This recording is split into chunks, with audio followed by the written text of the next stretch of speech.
Now I'm going to do my best to not turn this into a rant video because this subject matter is just too important, too serious to allow it to fall into the rant category, which there are a lot of people, they completely discount what I say in the rants because it's, ramblings of a lunatic, so on and so forth. But there's some things I want to discuss that's happening now, things that could happen, and so forth. Now, we are less than 2 weeks out from November 5th, the election for 2024. And I'm going to start off with pointing out that unless you've only recently come to the channel, you should already be aware that I and others have been saying for over a year we don't anticipate there's going to be an election. That we think there's going to be some event or something is going to occur that they will announce, the government will announce, that the election has to be postponed until a future date after the crisis has passed. And I want to point out to you, the people that doubt that possibility, what happened in October of 2023 in Israel. Now, for those of you that don't know the full story on this, all you know about is the Hamas attack. Well, you may not be aware that literally the next day after the Hamas attack, they already had it on the schedule, the docket, for their Congress, the Knesset, I believe is the name for it. They were going to hold a no confidence vote on Prime Minister Netanyahu. The media was reporting that it was anticipated Netanyahu was going to be removed from office. And immediately after being removed from office, he was to be arrested, held until trial by their Supreme Court. Now, the whole reason this was going to occur is because of credible allegations that had come out about bribery and corruption involving Prime Minister Netanyahu.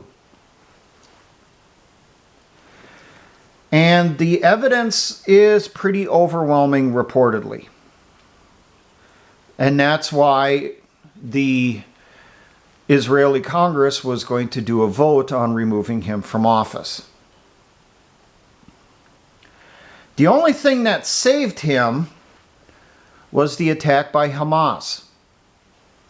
Because later that day, it was decided that the no confidence vote should probably be held off until a later date once the crisis has passed. So now you begin to understand also why Israel just keeps wanting to expand the war in Gaza, which is now turning into war across the Middle East. How many countries are they attacking and invading? Realize that the reason that's being done is so a corrupt politician cannot be removed from office. Now, taking that into consideration, is it really hard to believe that a similar situation may occur here in the United States? Could we see a particular politician or the party behind them doing something similar here? Maybe it's a total economic collapse. Maybe it's a quote-unquote cyber attack that brings down the power grid in the United States. It's causing chaos. Maybe it's mass terrorist attacks across the country by some brand new, unknown, unheard of terrorist organization. Maybe it's World War III, you know, we now have to go to war to defend Ukraine's sacred borders, or we have to defend the island of Taiwan, or we have to get involved because those Iranians are just getting a little bit too big for their britches, and you know they hit Netanyahu, I mean Israel, just a little too hard.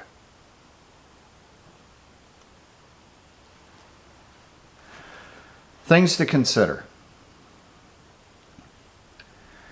Now, we do have some other news here about the election. This is stuff I've been hearing over the past few weeks. I don't have links to these stories. It's been like one after another I've been seeing all over the place. So if you want to find these stories, just do some searches. There's going to be articles that come up.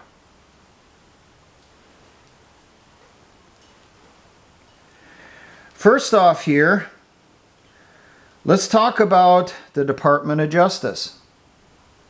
How many of you are aware that multiple states have been doing as much work as possible removing ineligible voters from the rolls before the election since the start of this year? There's states that have been reporting, like Texas, they took off 50,000 ineligible voters this week, and then the next week, they found another 100,000, and then the week after that, they found another 10,000. It's not just Texas, that's been going on across the country.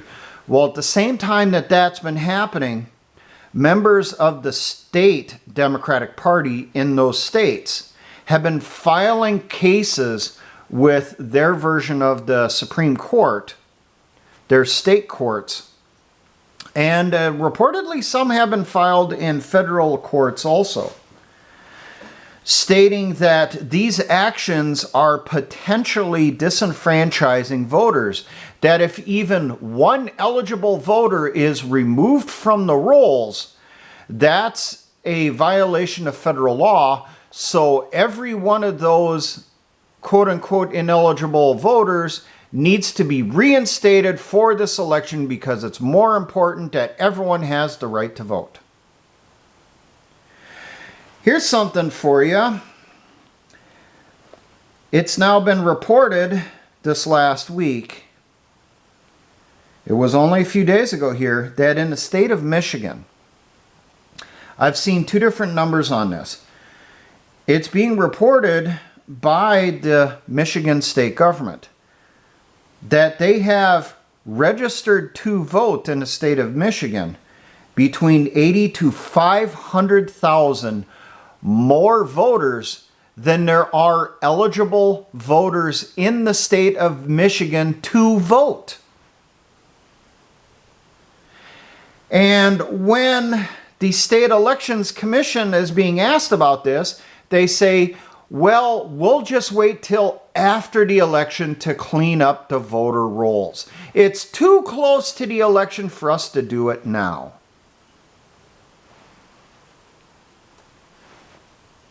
How many of you are aware that the Department of Justice got involved in on this last week? Articles started coming out in independent media because you'll never see it in mainstream media. It doesn't matter if you're watching Fox News, Newsmax, or anyone else. They're not going to report on this. But the Department of Justice, the United States Department of Justice, is sending threatening letters to states that removed ineligible voters from the rolls over this last year. They're sending letters to them stating that they will reinstate every last one of those ineligible voters.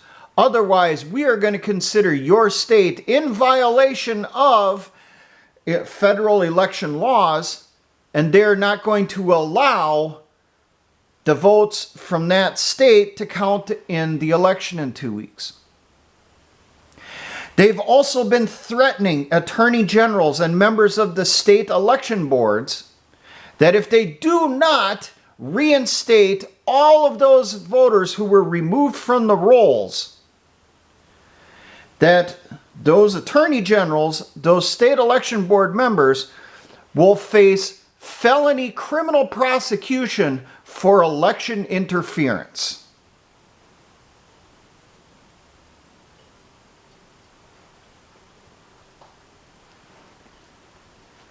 Let's move on. We all know what happened in eastern Tennessee, western North Carolina here a few weeks ago. How many of you are aware that the North Carolina Elections Board, and I'm hearing the same thing out of Tennessee, are reporting record numbers, overwhelming numbers of absentee ballots being submitted from those counties already?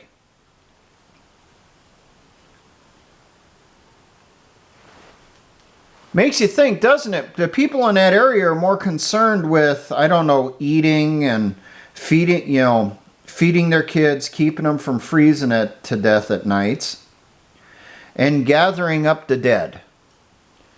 They're more concerned about that than putting an envelope in a mailbox, which I guarantee doesn't exist right now in those areas. I doubt there is any postal service in 90% of those areas that were devastated by the hurricane. I doubt there's too many people that are filling out absentee ballots, dropping them in the mailbox in those devastated regions. But already, you have at least the North Carolina state government talking about they're seeing massive numbers of absentee and mail-in ballots from the devastated regions. Something to think about. How many of you have heard about what Marjorie Taylor Greene posted here a little over a week ago? Early voting started in some states already, to include the state of Georgia. And in Georgia and reportedly Texas and 2 other states, and I don't remember the other 2 states, voters are going in, casting their ballots early, and ones that actually go through, they vote on the voting machine, they get their printout of who they vote for, to walk it over to the box to submit for their official ballot. A lot of those voters are finding when they look at the sheet, if they bother to check, they're noticing that the candidates voted for that are on that ballot are not the ones that they voted for. That these voting machines have flipped the vote. This is something that's happened in the past. It's been reported in the past that this is a huge problem, that machines can be tampered with to have something like this happen. And the vote, the local election officials just call it a glitch. Well, so far this glitch is reportedly overwhelmingly supporting one particular political party, which just happens to be the political party that is in control of Washington, D.C. right now. I read a case of one of these happening in Georgia, which was cited by Marjorie Taylor Greene, of this lady catching this, showing it to the election officials. They then went back over to the machine and tried again and watched her re-enter the information. 6 times. 6 times she entered the information on that machine, and reportedly at least one other, and her votes were still ending up on that paper printout, not the way that she had selected. And the local county elections board reportedly, they disconnected those machines, put out of order on them, and told people to vote on the other ones because the other ones were perfectly safe. And this old lady who tried 6 times to vote the way she chose, she was given a paper ballot and told to fill that out. Now, I personally have questions on what happened to that paper ballot. Was that paper ballot counted, or did it, I don't know, waste bin, a shredder, someone's pocket, into their car, and then ripped up and scattered to pieces in the countryside? I don't know.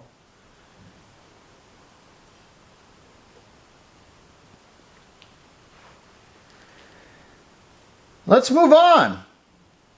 We'll go back to the ineligible voters. How many of you have heard the news stories from independent journalists launching investigations over the past month to 2 months here? Basically doing the James O'Keefe method of investigation. They dress up as quote-unquote get out the vote groups. They get a list from their state of undocumented illegals, refugees, whatever term you prefer to use. They get a list of them and where they live at, where they're being paid for by the government. So dressed up as these get out the vote groups, they then go to these confirmed addresses from the state documents, from the lists given to them of people who have entered the country under less than legal means over the past 3 years. Knock on the door and, speaking in Spanish or whatever language is the native language of the person that's living there. They mention who they're with, that they're with, such and such, get out the vote. Have you registered to vote yet in the upcoming elections? Well, they're reporting that at least 80% of the homes that they knock on, that someone answers the door and answers their questions. These people who did not come into the United States legally are not legal American citizens. They are telling these independent journalists, oh yeah, we already filled out our ballot. We already voted. We voted last month and we voted this month.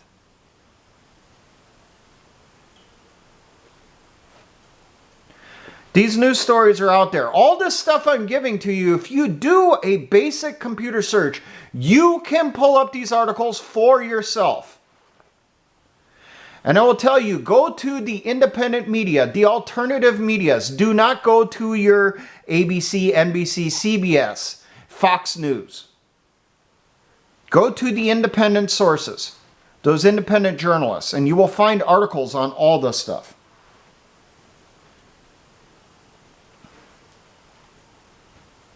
How many of you are aware that reportedly President Biden this last week signed an executive order that if a person shows up at an election office and they believe that they have the right to vote, that they're allowed to vote. And if anyone questions them being eligible to vote, that questioning that person is a federal crime now. That was an executive order reportedly signed less than a week ago. A lot of people are pointing out that that executive order just made it legal for non-citizens to vote in this country. How many of you have noticed the mainstream media stories talking about the election talking about that at least 25% of the votes expected to be cast for this election are going to be coming in from outside the United States. They're calling them overseas ballots. Now, there's a few things on this I want to point out. Most of the overseas ballots are not expatriates, people living outside the United States. They're still U.S. citizens. Most of the overseas ballots typically are U.S. military personnel and their family members overseas. Now, I suspect the reason the mainstream media is hyping this up right now is to cause outrage, to get people to say no ballots from overseas should be counted at all for any reason. Well, I will point out to you that a lot of the U.S. military, even now, still votes for the party that is in opposition to the party that is in power in Washington, D.C. right now. So when you talk about not allowing any votes from overseas, you're telling the soldiers who are serving overseas and their family members who are eligible to vote in U.S. elections that their votes don't count and they can be tossed in the trash. Now, I remember elections in the past during the war on terrorism where huge stinks were being made that the U.S. military's ballots were not being counted for one excuse or another because, oh, it showed up too late or whatever reason. You know, because it's not exactly to fill out a ballot and mail it out during a firefight. And mail service overseas in a war zone, it's not always the best. I'll just leave it at that. I know I've personally sent letters back from overseas from the war zone to family here in the States, and, you know, it took like a month and a half to show up. So, but then I also want to point out that it's very easy too that we point out that votes from overseas should count. Well, then the other side can use that as an excuse to dump a ton of ballots from overseas addresses that they can claim are from expatriates, Americans that live overseas, not in the United States, for business reasons, or they just decided they want to live in Thailand with a whatever for a companion, or somewhere in Europe or wherever. You know, we get a ton of overseas ballots, more than ever seen in history, and it's not like the journalists can go overseas to track down and verify the addresses. So it's kind of a double-edged sword on that. You know, I think we should really be careful with those overseas ballots, personally. I think if they come from a verified military address, which is very easy to do, by the way, the military postal system does use particular marks on their mail that they handle when they process it. So it's pretty easy to verify if it came from a military postal system. Those for sure we should allow through. It's the ones that come from other addresses like apartment 23 from building 26, Prague, Czech Republic. And it's listed to a Ivan Igorovich. You know, you should kind of question that just a tad.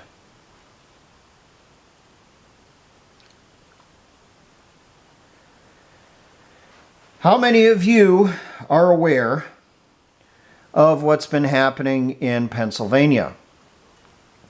People who have Trump signs in their yards or Trump bumper stickers on their vehicles are receiving letters from a couple different sources now, because I'm seeing two different formats. One of them is more of a political organization format. It looks like it's coming directly from a campaign, and the letters state that we notice that you're voting for Trump, do that, and you're going to regret it. And reportedly a few days ago here, there's new letters going out, and inside you have, on the letters, you have like Trump 2024, Gadsden flags, and all kinds of stuff on there. And in the letter, you get the same thing. Someone is telling the person, hey, we noticed you are self-identifying yourself as an enemy to our democracy.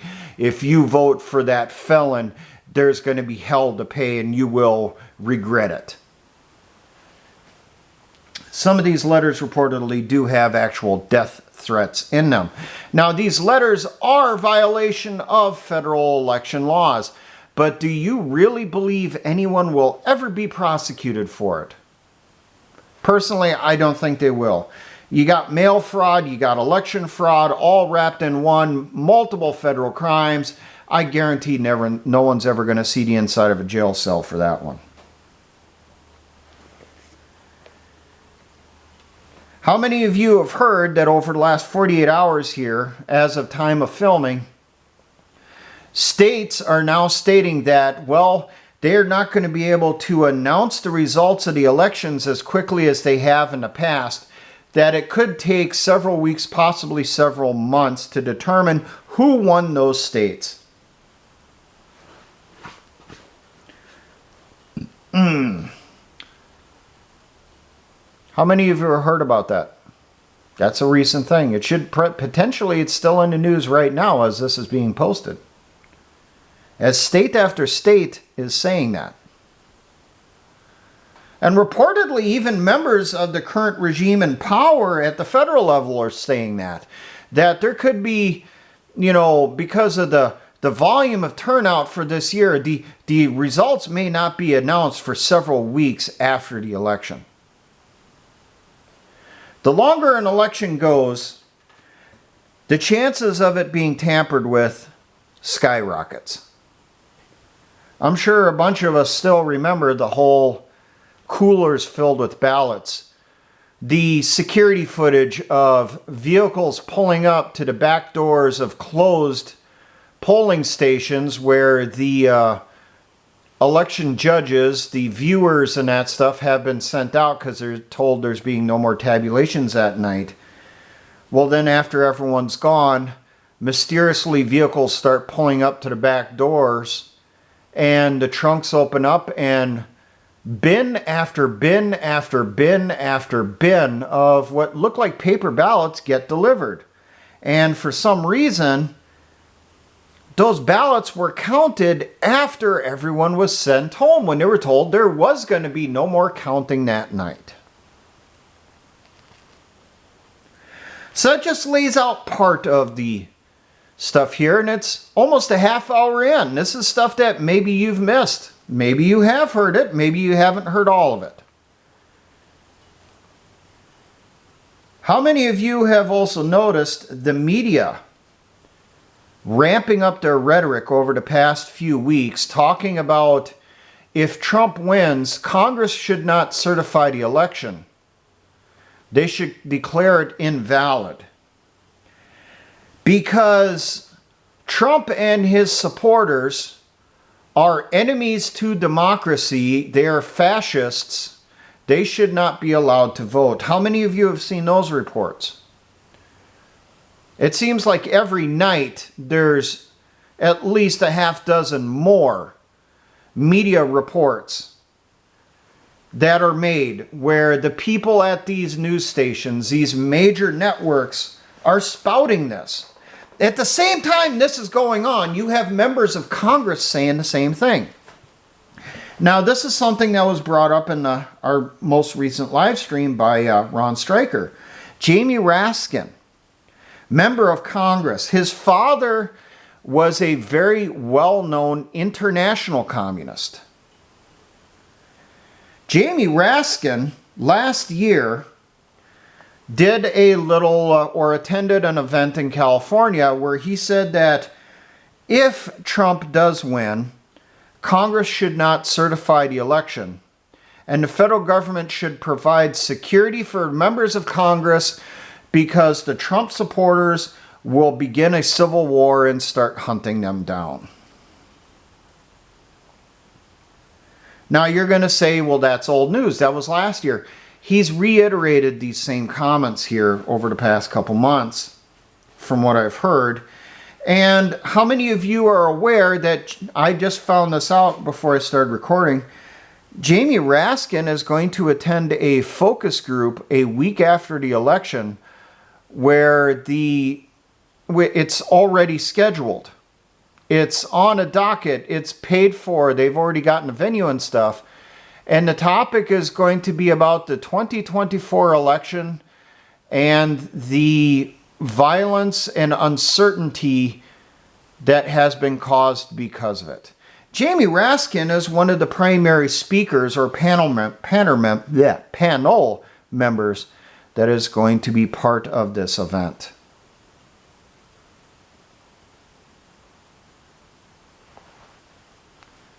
I got another one for you here.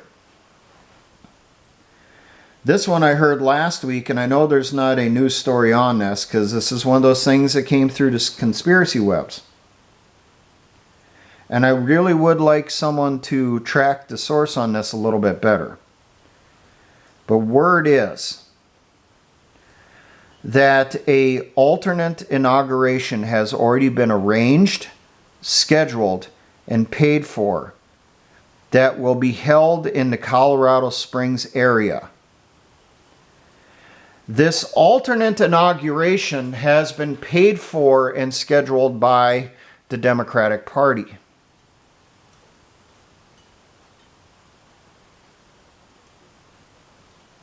I would like someone to check more into this. I heard information on this one within the last week and a half here. This came out from a political insider who has a lot of connections all through the political parties and in DC. And they're reporting that they've gotten multiple reports of this from their contacts within the Democratic Party and Democratic members of government from their little underlings.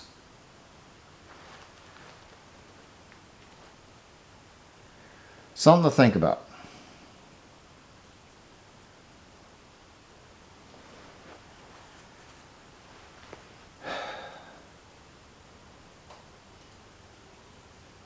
More and more people are talking now over the past couple months, looking at everything that's been going on. Even Terrence Popp over at Redonkulous even did a video on this. That regardless of who wins, there's going to be violence and potentially civil wars. You have trends forecasters now that are saying the same thing. That the rhetoric that's being spouted now is not too much different than what was seen in the election of 1860, which resulted in our last civil war.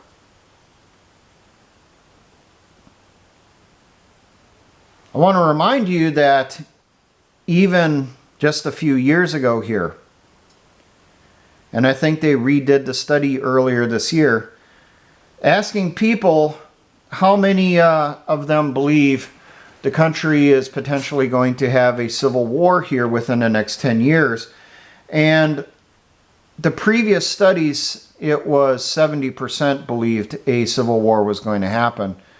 And I think the study earlier this year, if I remember correctly, it was done in spring. I don't remember the exact month. But the number then now has changed to over 80% believe a civil war is imminent and will happen within the next 5 years.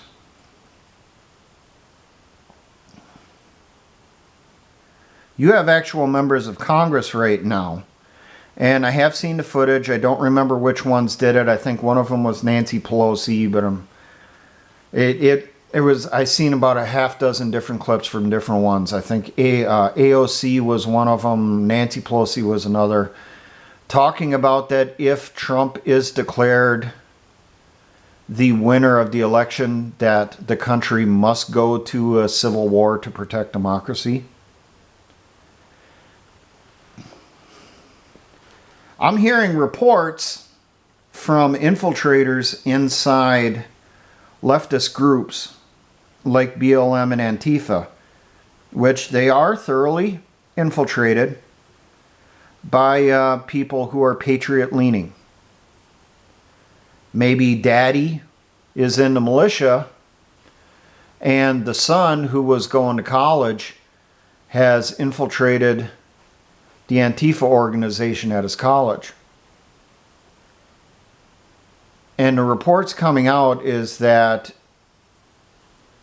I don't know if it's organization-wide or just certain elements of it.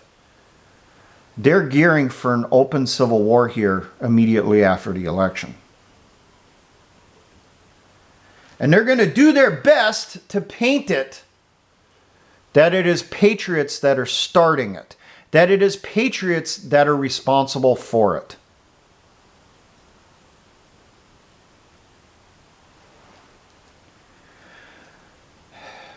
So I've given you a bunch of information here for you to digest, to consider. Now I'm going to do my recommendations, which potentially I could end up with a knock on my door. And I will point out that if I get a knock on my door, I will potentially consider that an attack on me. Because if you know where I'm at, and you're going to come here to try to intimidate me,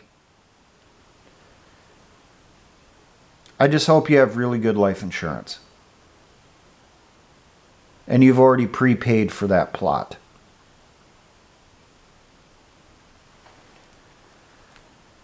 Now, first off, I'm going to tell you, my plans are to vote for Trump. I do not trust him for one fucking second. But I will vote for him before I vote for two communists. I don't trust Trump at all. I still believe he's controlled by the globalists as much as the others. But at least having him in charge of one side, at least at the political level, he's going to have to live up to the rhetoric, won't he? When things start falling apart. He's going to have to back up the MAGA agenda, not just sit off on the side and say that, well, I just said it for votes. Because if the bullets are flying, the IEDs are going off, people are being rounded up. If he doesn't follow through, how hard would it be at that point to remove him and replace him with someone who does believe what we'd be fighting for? So, I'll just throw that out there. I do like hearing some of the stuff I'm hearing from the Trump campaign and from RFK Jr. Do I like the guy? Hell no, he's a rabid leftist, but he's got some good points on the tainted food supply, how vaccines have been used against us, and so forth. And I can verify that one. For those of you that don't know, I'm an anthrax shot survivor. A lot of guys didn't. And I'm seriously messed up medically because of that fucking shot. Which we were told it was tested safe and effective also. Who you vote for, that's up to you. My personal recommendation is vote for Trump. Just hold your nose, put down that X on there. Because if Trump is certified the winner, the left is so crazed now, so spun up, they will do something stupid. They will kick something off. They won't be able to control themselves because they don't think rationally, they think emotionally.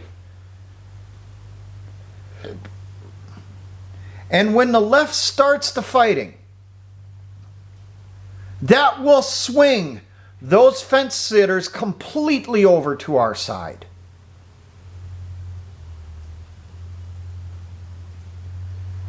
Think about that.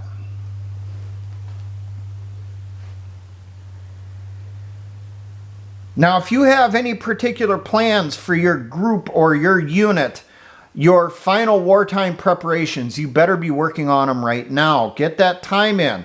If you got to call in sick to work one day so that you can put in an additional case of food in the field, or you can assist with digging another bunker somewhere, do it. Use some of that sick time now, that vacation time now, to get these preparations in. Because once the election happens, and especially that point where they declare a winner, it's anyone's guess as to how bad it's going to get. And it won't be the MAGA people that are doing it. It's going to be the leftists. They're either going to start going nuts, believing that they can now do their forever purge, or, they're finally going to teach the boomers the errors of our ways, that we need to just die and disappear because we destroyed everything for them. It's their time. They should be the ones in charge. They won't be able to control themselves. They won't be able to stop it. Now, we will take casualties in the beginning. People will get hurt. Some will die. Reportedly, there's already plans for certain people to be arrested and rounded up here as potential, because of being potential leaders of a resistance, that these people will be taken care of as quietly as possible so as not to tip off others. And when I mean resistance, I don't mean leftist resistance against Trump. I mean the other way around. There's rumors coming out of Department of Justice and the military that this is already going on. And if you haven't noticed, there's been memorandums that have been coming out in the Department of Defense authorizing use of deadly force, or as they just say, lethal force, on American soil.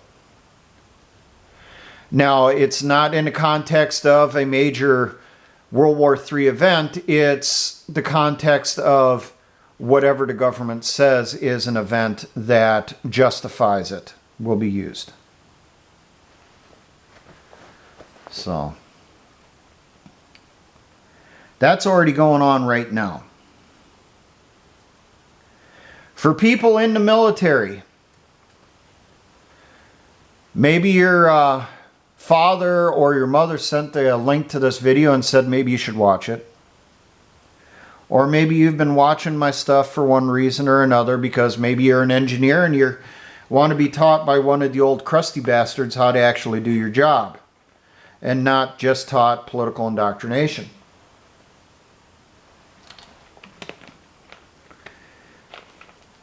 Put together a plan right now.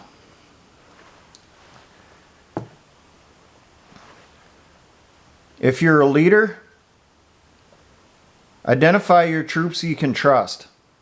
And when you get that order to deploy, instead of taking that left turn to go round people up or face down the patriot protesters who you've been told are domestic violent extremists, instead of taking that left turn, you take that right turn. And you join the resistance. Individual troops, make your plan, and maybe you go off post. You're going to go to a store, go to a club, and for the next formation, you're just not there. And the next formation after that, and the next formation after that, and the next formation after that. You then link up with people you can trust and do what you think's appropriate. For the average person that is watching right now, I have been saying for years, and I am not the only one, food is a weapon. Stock up on it. Stock up on as much of it as you can. I listened to a person here right before doing this video they recommend that everyone right now should stock up on at least 6 months worth of food and cash to have on hand. For most of us, that's pretty bad. You know, that's going to be damn near impossible, especially the cash part. You know, we're strapped enough as is because of the cost of stuff here. But buy as much extra as you can, at least 30 days worth. If you can do 6 months worth, go for it. If you can get a year's worth, go for it. Don't put yourself in a worse situation down the road, though. Freeze-dried meals, I just looked at some in the store earlier this week. They've gone up by another $1 in price at a local Walmart. Rice and beans, still one of your cheaper options, but those are not your primary thing. You add to those. This is just the basis for other meals. Add to it whatever sauce, meat, veggies that you have available. Come up with different recipes on the stuff so you're not just eating rice and beans, beans and rice all the time. Ramen noodles, yes, they are empty calories, but they're also cheap, and they are a pasta that will provide carbohydrates. Add stuff to it. Add whatever meat, whatever vegetables, whatever sauces, whatever you have available. Add cheese sauce, whatever. This is just the base to start meals on. All of these items are long-term storable. Other items I recommend you get a hold of. How about some water? Get some cases of water. How much? How about you plan for about 30 days worth? And when you're planning 30 days worth, plan for between 2 quarts to a gallon of water per person per day. And you know what? Nothing happens. Everything is fine. We do get the rainbows coming out. The unicorns start frolicking across the land. Well, you got bottles of water that are going to last a while, and you can start drinking them instead of drinking sodas. Other things that you can add into your stuff.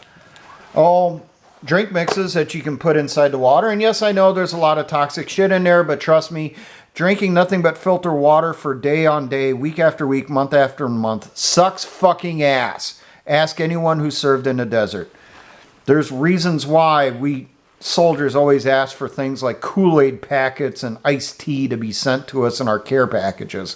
We literally beg for the stuff. Other things, well, that can help keep you warm. How about this? Yeah, there's stuff like this that's out there too. I'm starting to add some of this to my personal stuff. Little packages of stuff that come in containers. All you got to do is heat up some water, add it in there. You don't necessarily have to follow the instructions and put it in a fucking microwave. You can heat up the water in a pot or in a canteen cup, pour it inside there, stir it up, let it rehydrate, and then you got a meal. For cheaper than this stuff. Similar items, not packaged as well, won't last as long, but it'll supplement what you got. Canned goods. Pastas. Soups, primarily the soups that are already ready inside the can. You don't have to add extra water. It's more expensive, but you know, hey, have a few of those added into your stuff. Vegetables, cans of meat. Spam is still probably the cheapest you're going to get, at least if it's a store brand. You can also get a hold of beef, which is really expensive. Corned beef, which is expensive. Canned ham, expensive, but not as bad as the beef stuff. Oysters, sardines, on and on. There's different things out there. Stock up. Have at least 30 days of food on your shelves by the 5th of November. If you can get more than that, do that. And as you see, things are starting to go stupid after the election. Stock more. Don't neglect your bills. But get additional food. Keep adding to what you have on hand, because there will get a point where they will shut off logistics, because starving people, hungry people are easier to control, easier to make them do what you want. That is a tactic governments always use. They've been doing it for thousands of years. It's a proven tactic, and they will use it again against us. Be ready for violence. Now the things that could potentially get me in trouble. We start getting reports of leftists attacking people that are protesting the results of the election. We start getting reports of people being attacked. Fight the fuck back.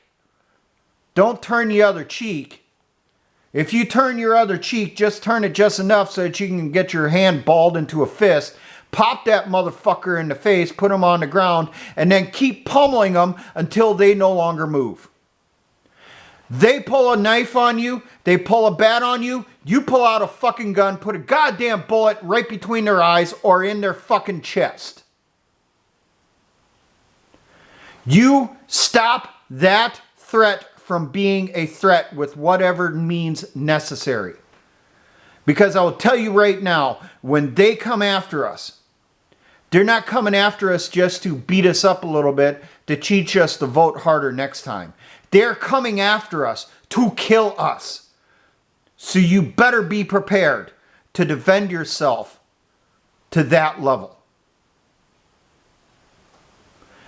Defend yourselves, defend your families, defend your communities. No sitting back this next time. Fight back. And if we do end up with an out-and-out communist regime being installed this next January, well, maybe at that point, the videos I've been doing for the last 8 years, maybe instead of just talking about them, it's time to enact them. Put them to practice. Until then, no. Don't do anything illegal. Don't do anything stupid. Don't go out there, start making illegal weaponry or explosives. You'll just get fucking caught. Why? Because we are under a constant security camera, a constant magnifying glass. There's always an eye at that keyhole watching everything we do, and they will catch you. Be prepared. And maybe start talking to people on the sides of country roads without any cell phones being with you. Have little discussions about what may have to be done, what can be done, what should be done, and don't neglect that conversation on what shouldn't be done. What you talk about is on you, and realize you are responsible for your actions, for everything you say, everything you do. Now, for everyone out there, not just in the militia, but across the patriot community, across America, period. Always remember, essayons, let us try. And may God be with you on whatever happens in the coming weeks.